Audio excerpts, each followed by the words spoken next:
संसाराची स्वप्न पाहते, मग त्यात तुझ्या संसाराची रागरंगोळी करायची. पण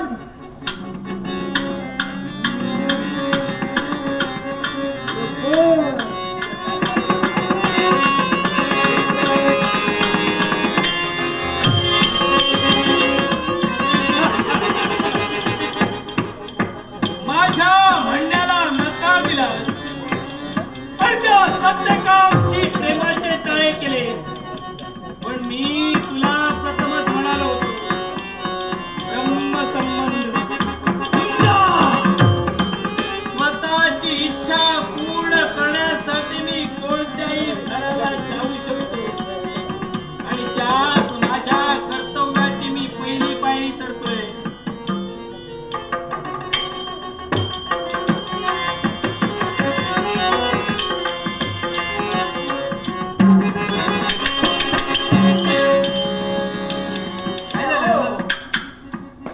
घाबरले ना? घाबरलीस? हो तर भूत पाहिलेस की काय? सवय काही गेली नाही मस्करी करायची.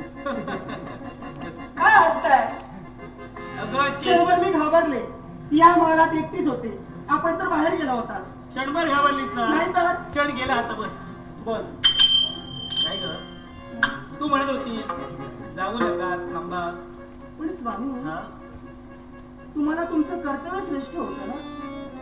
मी थांब म्हणत असताना सुद्धा गेला आणि पुनश्च माघारी आलात. याचा अर्थ काही समजला नाही. म्हणजे मी माझं कर्तव्य टाकून तुझ्यासाठी आलोय, तुला आवडलं नाही का? तसं नाही हो. मग? पण मी तुम्हाला थांबवत होते भाषा मला. मला काही क्षण तुमच्यासोबत या महालात घालवायचे होते. मला नकार दिला आणि कर्तव्यासाठी तुम्ही गेलात ना, मग गेलात ते परत. अगं पण निर्णय माझा आहे ना, मी कुठे जावं, मी कुठे जाऊ नये, मी केव्हा काय करावं मी ठरवेन. हो, निर्णय जरी तुमचा असला ना, मी तुमची बायको आहे ना. मग जर मला काही वावडं वाटलं असेल, विचारणं माझी चूक आहे का? म्हणजे मी जे केलंय तुझ्यासाठी आलोय ते तुला चूक वाटते का? हो, तसं नाहीये हो. मला त्याला समजून घ्या हो तुम्ही. मी जशी तुमची बायको आहे ना, आपण माझे परमेश्वर हा. आहात. मी तुमच्याशी कधी खोटं बोलले का? मग आपण सुद्धा माझ्याशी खोटं बोलू याची माझी इच्छा आहे. मी तुझ्याशी खोटं बोलतोय?